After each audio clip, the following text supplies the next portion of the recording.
కీర్తనలు 23వ అధ్యాయము 1 నుంచి 6 వచనాలు ఉన్నాయి. అందరం కలిసి చదివి దేవుణ్ణి మహిమపరుచుకుందాం. యెహోవా నా కాపరి, నాకు లేమి కలదు. పచ్చిగల చోట్లను ఆయన నన్ను పరుండజేయుచున్నాడు. శాంతికరమైన జలముల యొద్ద నన్ను నడిపించుచున్నాడు. నా ప్రాణమునకు ఆయన సేద తీర్చుచున్నాడు. తన నామమును బట్టి నీతి మార్గంలో నన్ను నడిపించుచున్నాడు. గాఢాంధకారపు లోయలో నేను సంచరించినను ఏ అపాయమునకు భయపడను. నీవు నాకు తోడయుందువు. నీ దుడ్డు కర్రయు నీ దండమును నన్ను ఆదరించును. నా శత్రువుల ఎదుట నీవు నాకు భోజనము సిద్ధపరచుదువు. నూనెతో నా తల అంటి ఉన్నావు. నా గిన్నె నిండి పొర్లుచున్నది. నేను బ్రతుకు దినములన్నీ కృపాక్షేమములే నా వెంట వచ్చును. చిరకాలము యెహోవా మందిరములో నేను నివాసము చేసేదను. హల్లెలూయా. చిన్న ప్రార్థన చేసుకొని మనం ముందుకు వెళ్దాం. మా ప్రియమైన యేసుక్రీస్తు ప్రభువానికి వేలాది వందనములు స్తోత్రములు తెలియజేస్తూ ఉంటున్నాను. ప్రభా, నిలబడిన నీ దాసుని నీవే మరుగుపరిచి నీ పరిశుద్ధాత్మ శక్తిని కుమ్మరించి నీవే మాతో మాట్లాడుతున్నామని వేడుకుంటూ, ప్రభా, నీ ప్రశస్తమైనటువంటి మాటలతో మా ఆత్మకు సంతృప్తిని దయచేసి సమాధానము దయచేసి ప్రభా నీవే మమ్మల్ని నింపమని ఈ యొక్క మాటలతో మాకు ఆదరణ దయచేయమని వేడుకుంటూ యేసుక్రీస్తు నామములో ప్రార్థించి స్తుతించి అడిగి వేడుకొనుచున్నాను తండ్రి. ఆమేన్, ఆమేన్, ఆమేన్. హల్లెలూయా, హల్లెలూయా. దేవుని నామానికే మహిమ కలుగును గాక. ప్రియమైన దేవుని కుమారులు కుమార్తెల్లరా, ఈరోజు దేవుడు మన మాట్లాడాలని ఆయన చాలా ఆశతో ఉన్నాడు. మీరు కూడా అదే ఆశతో అదే సిద్ధపాటుతో మీరు కూడా ఉన్నందుకు ప్రభువుకే మహిమ కలుగును గాక. ఆమేన్. ఇక్కడ ఈ కీర్తనలు 23వ అధ్యాయము మనం చదివినట్టుగా యెహోవా నా కాపరి, నాకు లేమి కలుగదు. దేవుడు నా కాపరి, నాకు ఏ తక్కువ కాదు, ఏవి నాకు ఇబ్బందులు రావు, ఏ శ్రమ నాకు రాదు. ఎందుకంటే మన కాపరి ఎవరంట? దేవుడే మన కాపరి. ఇక్కడ దావీదు కీర్తన, దావీదు రాసినటువంటి కీర్తనను మనం గమనించినట్లయితే చాలా అద్భుతముగా ఈ కీర్తనలో ఉన్నటువంటి మర్మములు మనము గమనించుకుంటూ ముందుకెళ్తే దేవుడు నేటి తరానితో కూడా, అంటే ఇప్పటికీ కూడా ఈ మాటలు మన హృదయానికి నెమ్మదినిస్తూ ఉన్నాయి, శాంతినిస్తూ ఉన్నాయి, ఆదరణిస్తూ ఉన్నాయి. ఎందుకంటే ఈ మాటలలో ఏముంది? జీవం ఉంది. హల్లెలూయా. యెహోవా నా కాపరి, నాకు లేమి కలుగదు. పచ్చిగల చోట్ల ఆయన నన్ను పరుండజేయుచున్నాడు. శాంతికరమైన జలముల యొద్ద నన్ను నడిపించుచున్నాడు. నా ప్రాణమునకు ఆయన సేద తీర్చుచున్నాడు. తన నామమును బట్టి నీతి మార్గములో నన్ను నడిపించుచున్నాడు. గాఢాంధకారపు లోయలో నేను సంచరించినను ఏ అపాయమునకు భయపడను. నీవు నాకు తోడయుందువు, నీ దుడ్డు కర్రయు నీ దండమును నన్ను ఆదరించును. నా శత్రువుల ఎదుట నీవు నాకు భోజనము సిద్ధపరచుదు. నూనెతో నా తల అంటి ఉన్నావు, నా గిన్నె నిండి పొర్లుచున్నది. నేను బ్రతుకు దినములన్నీ కృపాక్షేమములే నా వెంట వచ్చును. చిరకాలము యెహోవా మందిరంలో నేను నివాసము చేసేదను. హల్లెలూయా. దేవుని నమ్ముకున్న వారిని, దేవుని ఆశ్రయిస్తున్న వారిని దేవుడు ఎన్నడూ కూడా వదిలిపెట్టేవాడు ఆయన కాదు. పచ్చిగల చోట్ల ఆయన నేనేం చేస్తాడంట? పరుండ చేస్తాడు.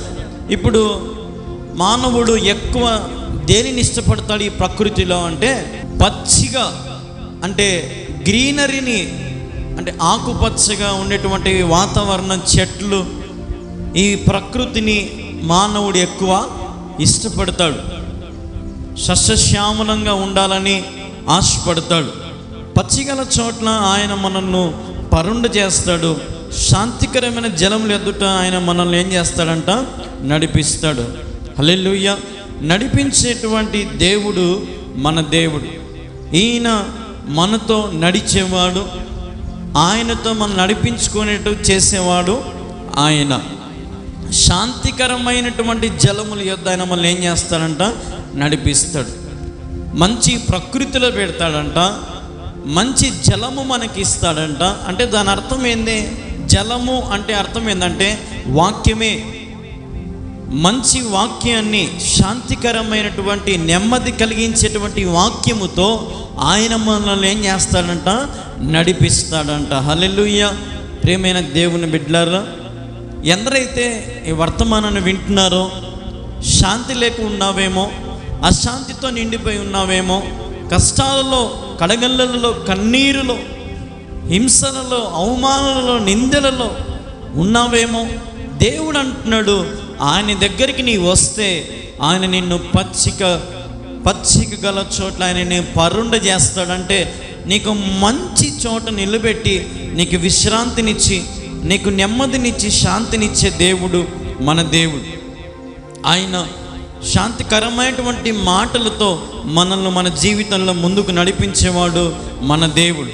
నా ప్రాణమునకు ఆయన సేద తీర్చుచున్నాడు, తన నామమును బట్టి నీతి మార్గంలో నన్ను నడిపించుచున్నాడు. ఆయన మన ప్రాణమును ఏం చేస్తున్నాడంట? సేద తీరుస్తున్నాడంట. మన ప్రాణమును దేవుడు సేద తీరుస్తూ ఉన్నాడు. సేద తీరుస్తున్నట్టు అర్థమైంది రెస్ట్ తీసుకోవడం. మన ప్రాణానికి దేవుడు రెస్ట్ ఇస్తాడంట. మానవుడా, లేచినప్పటి నుంచి రాత్రి వరకు ఎంత ప్రయాసపడుతున్నాం మనం, ఎన్ని పనులు చేసుకుంటున్నాం, ఎంతగా నలిగిపోతున్నాం. కంటి నిండుతా నిద్ర ఉండదు, కడుపు నిండుతా అన్నం ఉండదు. ఎంత ప్రయాసపడతామంటే, ఒకప్పుడు పాతకాలంలో మానవుని గుండె లబ్ అని కొట్టుకుండేదంట. కానీ ఇప్పుడు మానవుని గుండె ఏం కొట్టుకుంటుందంటే డబ్బు డబ్బు డబ్బు డబ్బు. ఎందుకంటే ఈరోజు మానవుడు ప్రయాసపడుతున్నటువంటి దేనికోసం అంటే కేవలము డబ్బు కోసమే. కేవలం ఒక కాగితం కోసం మానవుడు ప్రయాసపడుతూ ఉన్నాడు. అదే ఆ కాగితము చినిగిపోతే మాత్రం దేనికి పనికిరాదు. కానీ నీ జీవితము చినిగిపోతే దేవుడు అంగీకరించాడు. దేవుడు చాలా బాధపడతాడు. కాబట్టి ప్రియమైన దేవుని బిడ్డ, నీ జీవితము నలిగిపోయిందా? నీ జీవితం కష్టాల్లో ఉందా? నిద్రలేని రాత్రులు ఉన్నాయా?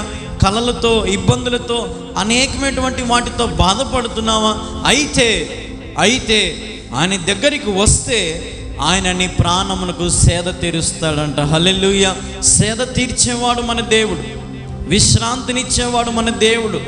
కష్టపెట్టేవాడు కాదు ఆయన. నిన్ను సంతోషంగా నిలబెట్టుకోవాలని, నీకు శాంతినివ్వాలని, నెమ్మదినివ్వాలని ఆశపడేవాడు మన దేవుడు. ఈ లోకంలో ఎంత ప్రయాసపడినా, ఎంత స్థితిని నువ్వు అధిగమించినా, ఉన్నత స్థితికి నువ్వు వెళ్ళినా కూడా వాక్యం తెలియజేస్తూ ఉంది, నువ్వు తిరిగి ఎక్కడికి రావాల్సిందే? యేసయ్య దగ్గర రావాల్సిందే. అన్ని నామముల కంటే పైనామం, శక్తిగల నామం యేసయ్య నామం.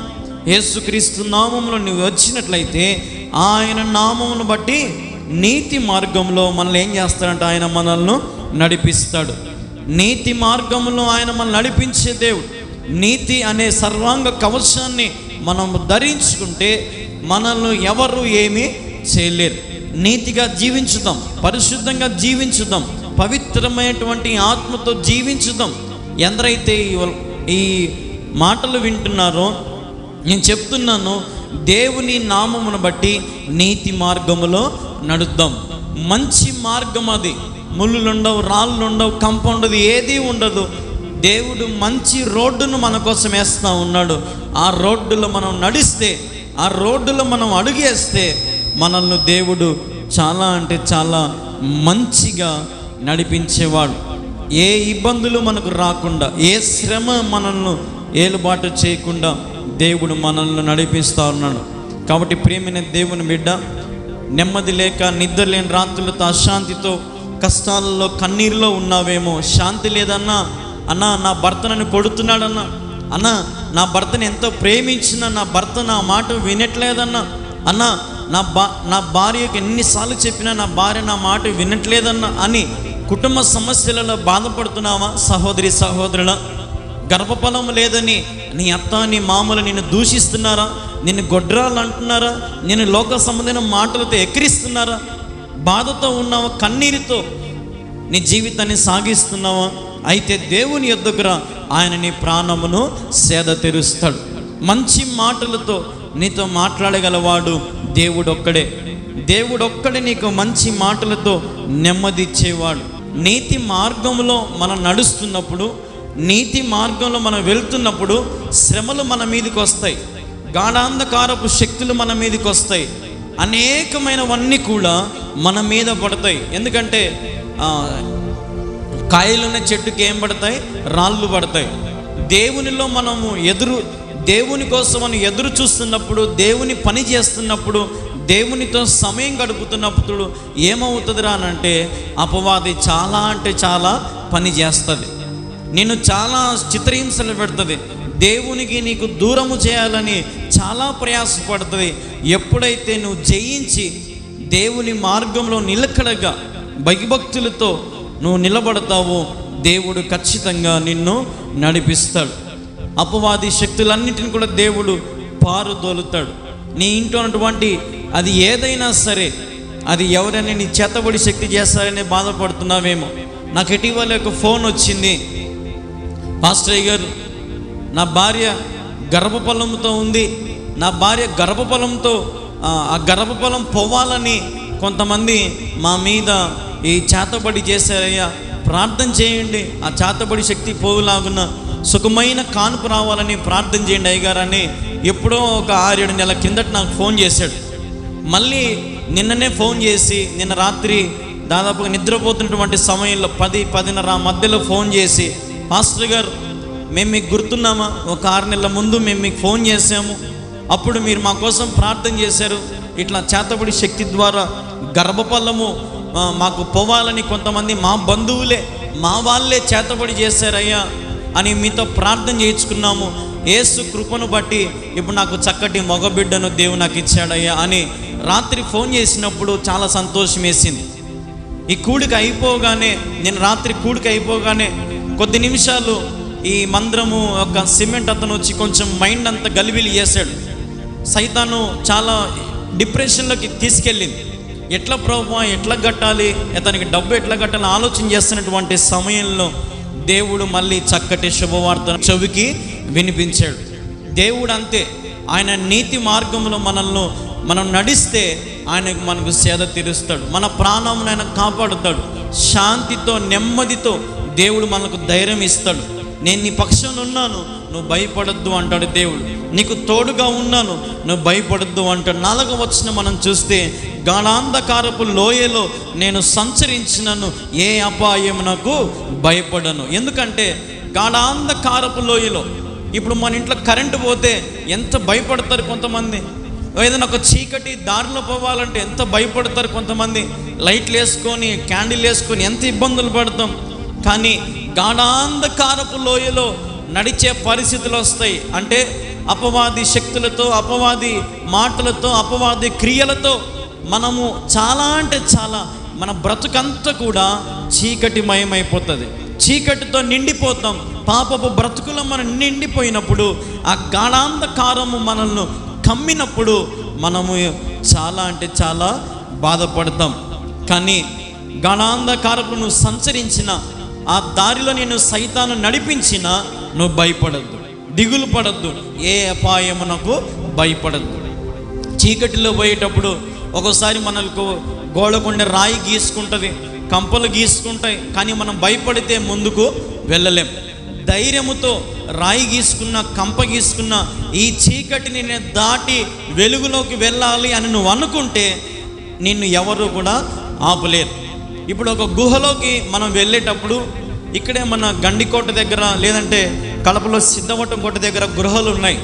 ఆ గృహలో పోయేటప్పుడు మనకి ఏమీ కనపడదు. కానీ ఆ గృహలో నుంచి బయటికి రాగానే ప్రకాశముతున్నటువంటి వెలుగు అంటే ఒక్కసారిగా మన కళ్ళు బయర్లు గమ్ముతాయి. అంత వెలుగు ఆ స్వరంగంలో నుంచి బయటికి రాగానే మనకు కనపడుతుంది. అదే రీతిగా ఇప్పుడు కొంతమంది మన కల్లూరులో కానీ అందుకు మట్టి పని చేసేటోళ్ళు ఉంటారు, గుంతలు కొడతారు. పిల్లలు గుంతలు కొట్టి అడుగులోకి పోయినప్పుడు మొత్తం ఏమైపోతుంది, లోపలికి పోయే కొద్దంటే చీకటిగా ఉండిపోతుంది, వెలుగు అంతగా పడదు లోపల. కానీ సడన్గా పైకి చూస్తే మాత్రం ఏమవుతుంది, కళ్ళు బయర్లు గమ్ముతాయి. ఎందుకంటే ఈ ప్రకాశవంతమైనది అంత తేజస్సు. కానీ నేను చెప్పబోయేది ఏంటంటే నువ్వు గాఢాంధకారపు లోయలో ఉన్న ఏ అపాయము నీకు రాదు అని ధైర్యంగా ఉండు. నిన్ను ఎవరు ఏమీ చేయలేరని ధైర్యంగా ఉండు. శాంతిగా నిన్ను దేవుడు నింపుతాడు, నెమ్మదితో దేవుడు నిన్ను నింపుతాడు. పచ్చిగల చోట్ల ఆయన నిన్ను పరుండ చేస్తాడంట. శాంతికరమైన జలములు ఆయన నీకు ఇస్తాడంట. మంచి మాటలతో, వాక్యముతో దేవునికి ఆదరణ ఇస్తాడు. ఇవే మన ఎముకలలో, మన కుళ్ళిపోయిన ఎముకలను బలపరిచేటువంటి వాక్యం ఇది, అవునా కాదా? ఇప్పుడు బైబిల్లో ఒక ఆయన ఉన్నాడు లాజరు అని. లాజరు వాళ్ళ కుటుంబంలో అందరూ కూడా దేవుని అడుగుతారు, అయ్యా యేసయ్యా నువ్వు గొప్ప గొప్ప కార్యాలు చేస్తున్నావు, మా తమ్ముడు చచ్చిపోయి 4 రోజులైంది, సమాధిలో పెట్టాము, మా తమ్ముడు లేకపోతే మేము బ్రతకలేము, మా తమ్ముడు మాకు కావాలా, మా అన్నయ్య మాకు కావాలా, మాకు సహాయం దయచేయి అని యేసయ్యని అడిగినప్పుడు లాజరు సమాధి అంట. ఇప్పుడు మామూలు అన్ని సమాధులు మనం ఏం చేస్తాం, చిన్న గుంత తోగి సమాధి చేస్తాం. కానీ ఆ కాలంలో ఎట్లుండేదంటే ఒక పెద్ద రూమ్ కట్టి ఆ రూమ్లో ఒక 20-30 మంది ఇట్లా చిన్న చిన్న గోడలలో బొక్కలు పెట్టి దాంట్లో శవాలు పెట్టేవాళ్ళంట. ఈ లాజరు సమాధి ఎక్కడుందంటే పైనుంచి తాపలు దిగి కింద అడుగున ఉన్నదంట, అడుగున లోపల ఉందంట లాజరు సమాధి. కానీ అప్పుడు ఆ లాజర్ని ఎలాగ సమాధి చేశారంటే బట్టలంతా కూడా చుట్టారంట, కాళ్ళకు చేతులకు మొత్తం నిలువుగా మొత్తము చుట్టేశారంట ఈ నార బట్టలతో లాజర్ని. కానీ దేవుడు ద్వారం ఎదుట నిలబడి లాజరు లేచి బయటికి రా అని అన్నాడు. అనగానే అసలు లాజరు తాపలెట్టెక్కినాడో, ఆ కట్లన్నీ ఎట్లా ఎక్కాడో, కట్లన్నీ ఉన్నాయి లాజర్కి, ఎట్లా తాపలెక్కాడో ఇప్పటికీ ఆశ్చర్యం. అద్భుతమా కాదా? దేవుడు అనుకుంటే ఆశ్చర్య కార్యాలు జరిగిస్తాడు. లాజరు బయటికి రాగానే దేవుడు అన్నమాట, అతనికి చుట్టబడినటువంటి నార బట్టలు తీసివేయండి, నార బట్టలు తీసేసేయండి, ఇంకా అతను బ్రతికున్నాడు, జీవం పొందుకున్నాడు అని అంటారు. ఇప్పటికీ చరిత్రలో ఉంది లాజరు ఆ తాపలు ఎట్టెక్కాడో ఆశ్చర్యం. ఒక్క మనిషి కూడా పట్టాడంట, అంత ఇరుకు తాపాలంట. అంత ఇరుకు తాపలలో కాళ్ళు చేతులు కట్టేసి ఉన్నాయి. మళ్ళీ ఇటు ఎగురుకుంటూ వచ్చాడో మరి ఎట్లా వచ్చాడో, మొత్తానికి యేసయ్య మాట ఆ సమాధులలో అంతమంది శవాలు ఉంటే లాజరుకు మాత్రమే వినపడింది. ఎందుకంటే దేవుడు లాజరును పేరు పెట్టి పిలిచాడు, లాజరు లేచి బయటికి రా. ఈరోజు దేవుడు నిన్ను కూడా నన్ను కూడా పేరు పెట్టి పిలుస్తాడు. పేరు పెట్టి పిలిచే రోజున సమీపంగా ఉంది. పేరు పెట్టి పిలిచినప్పుడు దేవుని కోసం రావడానికి సిద్ధపడు. నిన్ను దేవుడు పిలిచినప్పుడు, దేవుడు నిన్ను సేవకు పిలుస్తున్నాడని కొంతమంది అంటారు, అన్నయ్య దేవుడు నన్ను సేవకు పిలుస్తున్నాడు అన్నయ్య, దేవుని సేవకు పోతే నా భార్య ఎట్లా, నా పోషణ ఎట్లా, మా అమ్మమ్మ నాన్న జీవితం ఎట్లా, మేము ఏదో ఒకటి సంపాదించుకోవాలి కదా, దేవుని సేవకు వస్తే మాకేం మిగులుతుందన్న, మాకు తినడానికి కూడా తిండి ఉంటుందో ఉండదో అని కొంతమంది అనుకుంటారు. కానీ నిజమైన పిలుపు, నిజముగా దేవుడు నిన్ను పిలిస్తే నీ కుటుంబానికి దేవుడు ఏ రోజు కూడా తక్కువ చేయడు. దేవుడు ఆకాశ పక్షులను చూడ అవి పంటను విత్తవు కోయవు అన్నాడు. సమస్త పక్షులకు, జీవులకు, జంతువులకే దేవుడు ఆహారాన్ని ఇస్తున్నాడంటే ఆయన తన స్వరూపంలో చెక్కుకున్నటువంటి నీకు నాకు ఆహారం ఇవ్వలేడా? నీకు నాకు వస్త్రములు ఇవ్వలేడా? నీకు నాకు ఆయన ఇల్లు ఇవ్వలేడా? ఆయన సమస్తం మన కొరకు చేయగలడు. ఎప్పుడైతే నువ్వు ఆయన యందు విశ్వాసపడతావో, ఎప్పుడైతే ఆయన చూపించిన మార్గములో నువ్వు నడుస్తావో, ఏ అపాయమునకు నీవు భయపడద్దు, ధైర్యంగా ఉండు. చాలామంది అంటారు, రే నువ్వు భయపడితే వాడు నేను ఏదో ఒకటి చేస్తాడు. ధైర్యంగా కనీసం నటించు, ధైర్యంగానే నటించు, ఆ ఎదుటోడు పారిపోతాడు. ఇటీవల కాలంలో ఒక ఫారెస్ట్లో, ఒక అడవిలో ఒక పులి ఒక యవనస్తుని మీద దాడి చేయడానికి రెడీగా ఉందంట. ఈ యవనస్తుడు చేసిన పని ఏంటంటే, ఆ పులి దగ్గర మామూలు పులి స్వభావం ఏంటంటే, వీపు చూపిస్తే అది మనల్ని ఎంతైనా చేస్తుందంట. మన వీపు చూపిస్తే అది మనల్ని వెంటాడుతుందంట, చాలా హింసలు పెడుతుందంట. ఈ యవనస్తుడు సడన్గా గుర్తొచ్చిందంట, ఎట్టి పరిస్థితిలో నేను దీని దగ్గర నుంచి తప్పించుకోవాలి అని ఆ పులి ఎదురుగా వచ్చి నిలబడిందంట. ఇతను మాత్రం వంగిపోయి బలహీనంగా లేడంట, భయంతో వణకట్లేదంట. దానికంటే ధైర్యంగా నుంచున్నాడు, రొమ్ము విరిచి ధైర్యంగా నిలబడుకొని ఉన్నాడంట. ధైర్యంగా నిలబడుకొని ఉంటే ఆ పులి కూడా అలాగే సైలెంట్గా చూస్తూ ఉందంట అతన్ని. ఇతను కూడా అలాగే రొమ్ము విరిచి ధైర్యంగా అట్నే పులి వైపు చూస్తున్నాడంట. ఆ పులి గాండ్రిస్తుందంట.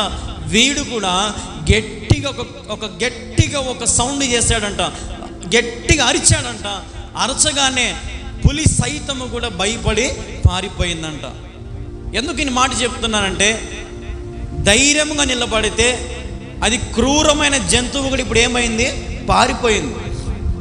ఇప్పుడు నువ్వు కూడా దేవునిలో ధైర్యముగా నిలబడు. నిన్ను చూసి సైతాను ఏం చేస్తుంది? ఇప్పుడు పారిపోతుంది. నువ్వు బలహీనంగా ఉండి నా వల్ల ఏడవుతుందిలే, నేను ఎక్కడలే, నా బ్రతికెంతలే, నా జీవితం ఎంత నువ్వు అనుకుంటే నువ్వేది కూడా సాధించలేవు. దేవుని నమ్ముకున్న మనం, దేవుని ఆశ్రయిస్తున్న మనం, దేవుని పూజిస్తున్న దేవుని మనం ఏం చేయకూడదు? పోగొట్టుకోకూడదు. దేవుడు మన ఇంట్లోకి వచ్చినప్పుడు, మన హృదయంలోకి వచ్చినప్పుడు ఆయన మనం స్తుతించాలి. నీవు నాకు తోడయుందువు, నీ దుడ్డు కర్రయు నీ దండము నన్ను ఆదరించును, నా శత్రువుల ఎదుట నీవు నాకు భోజనము సిద్ధపరచుదువు, నూనెతో నా తల అంటి ఉన్నావు. ఆయన చేసే పని ఏంటంటే, నీ శత్రువుల ఎదుట నీకు ఆయన ఏమి ఇస్తాడంట? భోజనం ఏర్పాటు చేస్తాడు. హల్లెలూయా. నీ శత్రువుల ఎదుట, వారు ఎంత ఘోరమైన శత్రువులైనా దేవుడు ఏదో ఒక రోజున అందరినీ కలుపుతాడు. ఆయన ఏదో ఒక రోజున అందరం కలుసుకోవాల్సిందే. శత్రువులైనా, మిత్రులైనా, సన్నిహితులైనా, బంధువులైనా, ఎవరైనా సరే ఈరోజు ఒకవేళ తిట్టుకున్నా, అరుచుకున్నా, ఏదో ఒక రోజు మాత్రం మళ్ళీ అందరం కలిసి భోజనము చేయాల్సిందే. ఎందుకంటే అదే మానవుడు దేవుడు ఏర్పాటు చేసినటువంటి క్రియ. ప్రతి మానవుడు ప్రేమతో కలిసిమెలిసి ఉండాలని ఏదో ఒక రోజున దేవుడు మన జ్ఞానమునకు మనోనేతలు తెరవబడతాయి. అరే ఆ రోజు నేను తప్పు చేస్తేనే, అనవసరంగా ఆ రోజు నేను అన్నానే అని వాళ్ళే మన దగ్గరకు వచ్చి మనల్ని క్షమాపణ అడిగే రీతిగా దేవుడు ఏర్పాటు చేస్తాడు. అదే రీతిగా కింద వచ్చిన మనం గమనిస్తే, నూనెతో నా తల అంటి ఉన్నాడు. ఈరోజు మీకేం చెప్పినా నూనెతో ప్రార్థన చేస్తానన్నా, నూనెతో తల అంటే వాడు ఎవడు? దేవుడు ఒక్కడే. ఇప్పుడు ఈ నూనె నా చేతిలో ఉన్నా, మీ తల మీద చేయి పెట్టి ప్రార్థన చేసిన, కానీ మిమ్మల్ని అంటే వాడు ఎవడు అంటే దేవుడే. మిమ్మల్ని తాకేవాడు. నూనెతో నా తల అంటి ఉన్నావు. పరిశుద్ధమైన నూనె అంటే సాదృశ్యం ఏంటంటే అభిషేకం. ఈరోజు నూనె ప్రార్థన, తైలాభిషేక ప్రార్థన అంటే ఏదో ఊరికి ప్రార్థన, నాకు రోగం పోతుంది, నాకు కష్టాలు పోతాయి, నాకు అవి పోతాయి, ఇవి పోతాయి కాదు. దేవుడు నిన్ను వాడుకోవాలని అభిషేకిస్తున్నాడు. నూనెతో తల అంటినప్పుడు, ఆ నూనె నీ మీద పడినప్పుడు నువ్వేం పొందుకోవాలంటే దేవుని ఆత్మని నీవు పొందుకోవాలి. ఆరోగ్యము, శక్తి, బలం అయిన తర్వాత మొదటగా యేసయ్య నీ ఆత్మ నాకు కావాలి, నీ అభిషేకము నాకు కావాలా, నా తలను అంటూ. దేవుడు మన తల అంటుతాడంట. ఆయన చేతితో మన తల మీద చేయబెట్టి ఆయన అభిషేకించాలని ఆశపడతా ఉన్నాడు ఈ ఉదయకాల సమయంలో. కాబట్టి జ్ఞాపకం ఉంచుకొని ఆ కింద వచ్చామని గమనిస్తే, నా గిన్నె నిండి పొర్లుచున్నది. ఇప్పుడు పరిశుద్ధ గ్రంథంలోనే దేవుడు చెప్పినప్పుడు ఒక ప్రవక్త ఒక విధవరాలు కుటుంబాన్ని ఇంటికి వెళ్తాడు. విధవరాలు కుటుంబాన్ని ఇంటికి వెళ్ళినప్పుడు దేవుడు అంటాడు, రే నేను చెప్పినట్టు ఆ విధవరాలు ఇంట్లోకి పో అంటాడు. దేవుడు చెప్పినట్టుగా ప్రవక్త ఆ ఒక విధవరాలు ఇంట్లోకి వెళ్ళినప్పుడు, అమ్మ మీ ఇంట్లో ఏమైనా ఉందా అని అంటే ఆమె అంటది, ఆ విధవరాలు అంటది, అయ్యా మా ఇంట్లో ఏమీ లేవు, మాకు అప్పుల సమస్య ఎక్కువైపోయింది, ఇంటి దగ్గరికి అందరూ వస్తున్నారు, బాకీలు ఎక్కువైపోయినాయి, మా పరిస్థితి ఏం బాగలేదు అని అంటది. అప్పుడు ఈ ప్రవక్త అంటాడు, అమ్మ మీ ఇంట్లో ఏముందో కనీసం ఏదుందో నాకు చెప్పు అని అంటే, అయ్యా ఒక పాత్రలో కొంచెము నూనె మాత్రం మా దగ్గర ఉంది అని అంటది. సరే అమ్మ, రే పిల్లలు, రే మీరిద్దరు వెళ్ళి ఊర్లో ఉన్న అందరి దగ్గరికి వెళ్ళి డేషాలు లేదంటే అవి ఇవి పాత్రలని తీసుకొని రండి, చెంబులు అన్నీ తీసుకొని రాపోండి అని చెప్పి వాళ్ళని వీళ్ళని ఇంటింటికి పోయి అన్ని డేషాలు అవి ఇవి తెచ్చి ఇంట్లో పెట్టుకుంటారు. ఇంట్లో పెట్టగానే ఈ ప్రవక్త ప్రార్థన చేస్తాడు. ప్రార్థన చేసి ఆ పాత్రను ఏం చేస్తాడంటే అన్ని పాత్రలు అన్నీ నిండి పొర్లిపోతాయి. అంటే దాని అర్థం ఏంటంటే, దేవుని దగ్గర నీ దేవుడు అనుకుంటే చాలనదైనా సరే దేవుడు దాన్ని సమృద్ధిని చేసేవాడు. హల్లెలూయా. దేవుడు సమృద్ధిని చేసేవాడు, సమృద్ధిగా నింపేవాడు. 10 రూపాయలున్నా ఒక రోజంతా జీవించేలాగా దేవుడు చేస్తాడు. మన కడుపు నింపుతాడు ఆయన, మన జీవితాన్ని బలపరుస్తాడు ఆయన. కాబట్టి నీ దగ్గర డబ్బు తక్కువ ఉందే, ఆస్తి తక్కువ ఉందే, అవి తక్కువ ఇవి తక్కువ బాధపడద్దు.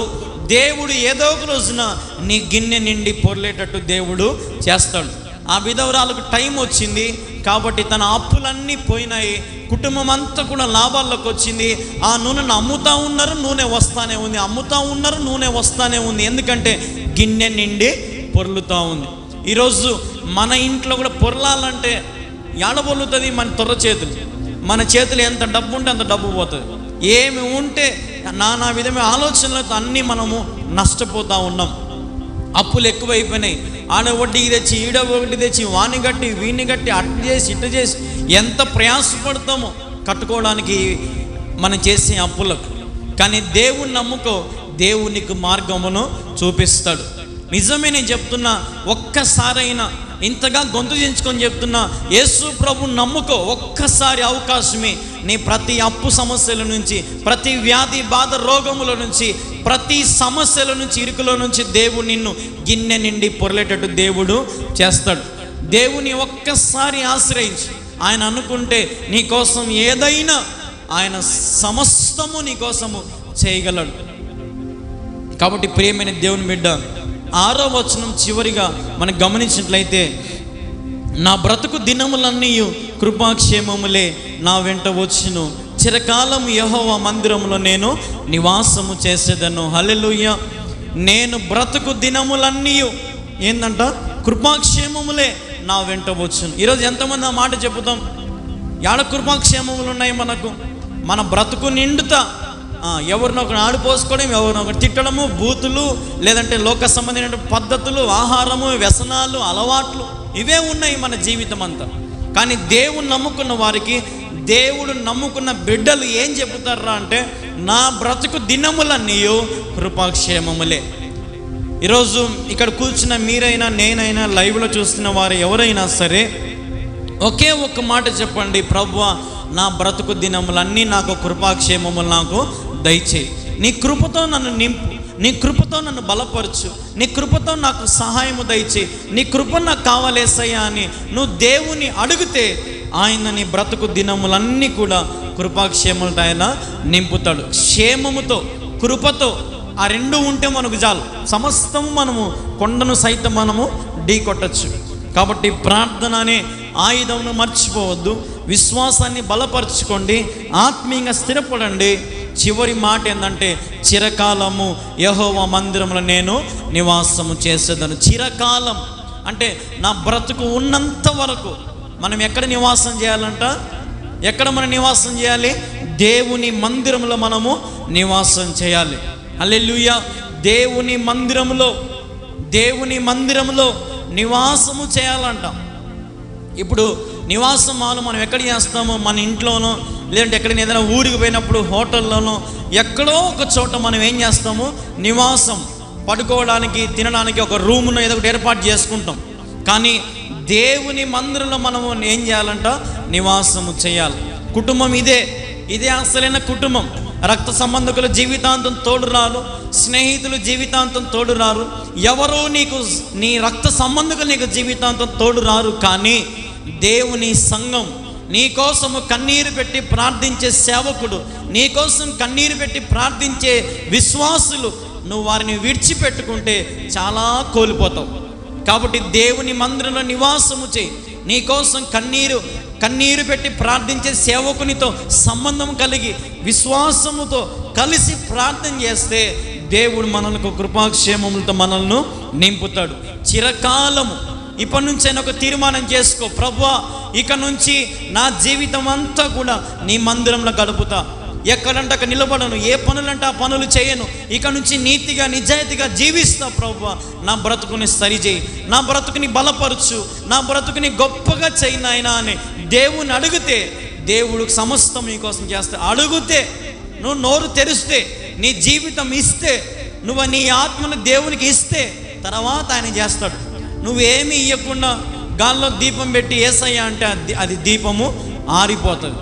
కాబట్టి ప్రేమైన దేవుని బిడ్డ, ఇంకొంతమంది ఉంటారు మేలులన్నీ పొందుకుంటారు, ఆరోగ్యం బాగలేనప్పుడు, వ్యాధి వచ్చినప్పుడు, రోగం వచ్చినప్పుడు యేసయ్య అని వస్తారు.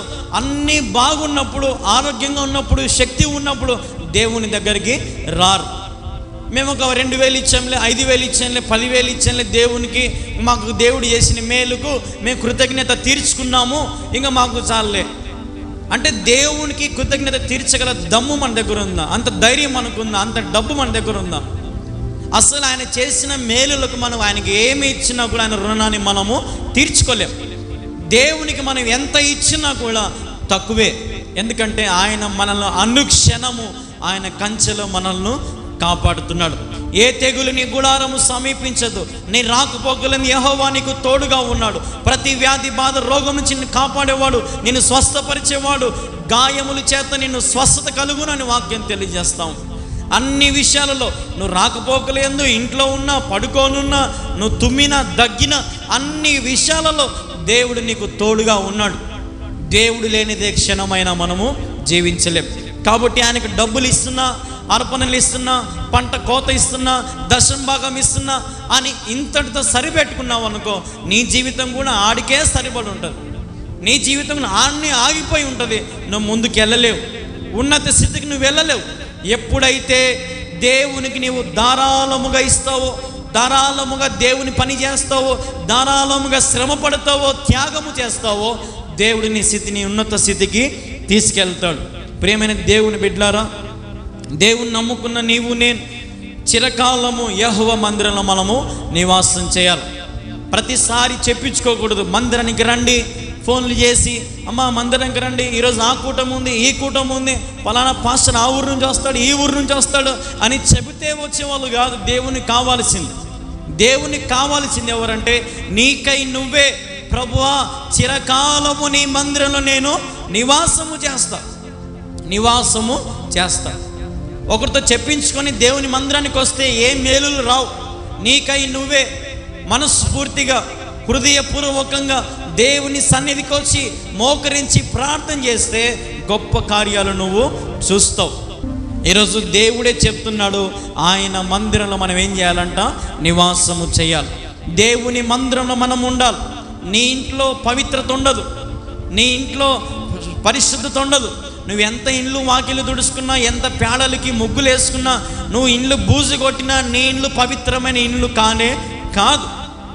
ఎందుకంటే నీ ఇంట్లో పాపం ఉంటుంది. పాపము చోటు టీవీనో, లేదంటే శృంగారమో, లేదంటే ఏదో ఒకటి నీ ఇంట్లో పాపం అనేది ఉంటుంది. కానీ దేవుని ఆలయంలో మాత్రం ఏ పాపము ఉండదు. పరిశుద్ధముగా దేవుని ఆలయం ఉంటుంది. నువ్వు ఊడ్చుకున్నా ఊడ్చుకోకపోయినా దేవుని మహిమ, ఆయన ప్రసన్నత ఎక్కడ ఉంటుందిరా అంటే దేవుని మందిరంలో ఉంటుంది. కాబట్టి దేవుని మందిరంలో అడుగు పెట్టండి. దేవుని మందిరంలో అడుగుపెట్టి దేవుని స్తుతించండి. ఆయన నిన్ను పచ్చిక గల చోట్ల ఆయన నిన్ను ఏం చేస్తాడు? పరుండ చేస్తాడు. నీతి మార్గములు ఆయన నిన్ను నడిపిస్తాడు. శాంతికరమైనటువంటి దేవుని మాటలతో నిన్ను ధైర్యపరుస్తాడు, నడిపిస్తాడు. ఆయన గాఢాంధకారపు లోయలో సంచరించిన ఏ అపాయమునకు నీవు భయపడద్దు. ఎందుకంటే నీకు తోడుగా ఉండేవాడు దేవుడే. ఆయన దుడ్డుకొర, ఆయన దండము మనల్ని ఆదరించేవాడు. కాబట్టి ఆయన మన శత్రువులు ఎదుట మనకు భోజనం ఇచ్చేవాడు, మన శత్రువులను మనకు క్షమించగల మనస్సును మనకి ఇచ్చేవాడు, నూనెతో మన తల అంటి ఉన్నాడు, మనల్ని అభిషేకించేవాడు, మనల్ని ఆత్మతో నింపేవాడు, మనల్ని పరిశుద్ధపరిచేవాడు, మనల్ని తన రక్తముతో కడిగి మన ప్రతి పాపము నుంచి, దుర్నీతి నుంచి మనకు విడుదలిచ్చేవాడు మన దేవుడు. కాబట్టి యేసు ప్రభువు నమ్ముకున్నాం. ఆయన ఒకే ఒక మాట, ప్రభు నా బ్రతుకు దినములని నాకు కృపాక్షేమములు దయచే, నీ మందిరంలో నేను నివసిస్తా. ఇదే సమాధానం, ఇదే శాంతి, ఇదే శాంతి సువార్త. ఎందరైతే వింటున్నారో ఈ శుభవార్తను నీవు మిస్ అవ్వద్దు. దేవుడు చెప్తున్న మాటలు వింటే నీ కుటుంబ ప్రతి పరిస్థితిలో నుంచి నువ్వు లేచి బాగుపడతావు. లేదంటే అక్కడే ఉండిపోతావు, ఆ స్థితిలలోనే ఉండిపోతావు, మరణం వరకు అదే శ్రమ. ఒక ఆయన అంటున్నాడు, అయ్యా అన్న నేను చాలా మిడిల్ క్లాస్ కుటుంబం నాది, నాకు ఫోన్ చేసి, అన్న నాది మిడిల్ క్లాస్ కుటుంబం నాది, చాలా పేదవాళ్ళమన్నా, అసలు నాకు ఆరోగ్యం బాగలేకపోయినా, నాకు ఎంత ఇబ్బంది వచ్చినా డ్యూటీ మాత్రం మానుకోలేను. ఎందుకంటే నాకు అప్పులు ఉన్నాయి, నాకు వచ్చే సంపద అంతా కూడా, నాకు వచ్చే సంపాదన అంతా కూడా అప్పులు కట్టుకోవాలనే ఉద్యోగం చేస్తున్నానన్నా. అంటే ఇప్పుడు తన ఉద్యోగం చేసే కుటుంబం కోసం కాదు, ఎవరి కోసం అంట? అప్పుల కోసం. ఈరోజు ఎంతమంది లేరు? శక్తికి మించి అప్పులు, శక్తికి మించి ప్రయాస, శక్తికి మించి ఈఎంఐలు, శక్తికి మించి ఎంత కష్టపడుతున్నారంటే రాత్రింపగలు నిద్ర లేక నడుము వంగిపోయి ఎంత ప్రయాసపడుతున్నారంటే దేవుణ్ణి మర్చిపోయి ఎంతగా ప్రయాసపడుతున్నారు. అన్నిటినీ మీకు ఆకర్షించింది సైతం. టీవీ కొను, ఫ్రిడ్జ్ కొను, అవి కొను, ఇవి కొను, కంతులు వచ్చినాయి, జీరో ఈఎంఐ బండ్లు వచ్చినాయి, కార్లు వచ్చినాయి, ఆటోలు వచ్చినాయి, అన్నీ ఇంట్లో ఉన్నాయి. కానీ నెల 1వ తేదీ నుంచి 10వ తేదీలోపు ఏం కట్టాలో వాళ్ళకి కంతులు కట్టాలి. అప్పుడు రక్తం గారిపోతుంది కళ్ళల్లో నుంచి. ఇంట్లోనే ఉంటాం, కానీ భారత్ ఏం చేపిస్తామంటే, ఇంట్లో లేడండి మా ఆయన, ఇప్పుడే బయటికి పోయినాడండి అని చెప్తాం. ఎందుకు? శక్తికి మించి అప్పు. ఒకడంటాడు, ఒక యవనస్తు నాతో అన్నాడు, రే మనము మంచమున్న కాళ్ళకి కాలు చాపుకోవాలరా, ఎక్కువ మనం చేయకూడదు అని ఒకడంటే ఇంకొకడు అంటాడు, అయితే మంచాన్ని పెద్దది చేసుకుందాంలే. హల్లెలూయా, మంచాన్ని పెద్దది చేసుకుందాంలే అంట. అంటే శ్రమలు ఎన్నైనా, ఇబ్బందులు ఎన్నైనా సరే ఎదుటోడు ఇంగిలు మూసిన అవమానపరిచిన సంతోషమేనంట. కాబట్టి ప్రేమైన దేవుని బిడ్డ, దేవుడు చెప్తున్నట్టుగా నేను గిన్నె నిండి పొరలాలంటే దేవునితో సహవాసం కలిగి జీవించు, దేవునితో సంబంధం కలిగి జీవించు, దేవునితో ఐక్యత కలిగి జీవించు. నిన్ను ఎవరు ఏమీ చేయలేరు, నిన్ను కదిలించలేరు. నీ పునాదులు దేవునిలో బలపడితే నీ పునాదులు దేవుడు స్థిరపరుస్తాడు, గట్టిగా పట్టుకుంటాడు. సైతాన్ వచ్చినా ఏమొచ్చినా నిన్ను ఎవరు పెరికి పారేయలేరు. కాబట్టి నీ పునాది దేవుని నాటుకుందాం, దేవుని సన్నిధిలో తీర్మానం చేసుకొని, ప్రభువా నా బ్రతుకు దినములన్నీ నాకు కృపాక్షేమములు దయచేయి. అదే రీతిగా చిరకాలం నేను నీ మందిరంలో నివాసం చేస్తా, నా గిన్నె నిండి పొర్లేటట్టు చేయి ప్రభువా అని దేవుని అడుగు. 10 రూపాయలు 100 రూపాయలు చేస్తాడు, 100ని 1000 చేస్తాడు, 1000ని 2000 చేస్తాడు, 2000 10,000 చేస్తాడు. హల్లెలూయా. నమ్మండి, దేవుడిని ప్రతి ఆస్తిని నూరంతలుగా దేవుడు ఆశీర్వదిస్తాడు. నమ్మితే ఆశ్చర్య కార్యాలు నువ్వు చూస్తావు. కాబట్టి నీ ప్రాణానికి సేద తీర్చే దేవుడు ఆయన. కష్టపడుతున్నావేమో లోకము కోసం, దేవుని దగ్గరికి రా, నీ ప్రాణానైనా దేవుడు సేద తీరుస్తాడు, విశ్రాంతినిస్తాడు, నెమ్మదినిస్తాడు, మంచి మాటలతో నీకు ఆదరణిస్తాడు. పరిశుద్ధమైన స్థలంలో అడుగు పెడితే నీ జీవితం కూడా పరిశుద్ధముగా మారిపోతుంది. ఒకటి జ్ఞాపకం ఉంచుకొని నీతి అనే మార్గంలో నడుస్తూ దేవుడు చూపించిన అడుగు జాడల్లో మనం నడిస్తే మనకి ఏ శిక్షా విధియో లేదు. హల్లెలూయా.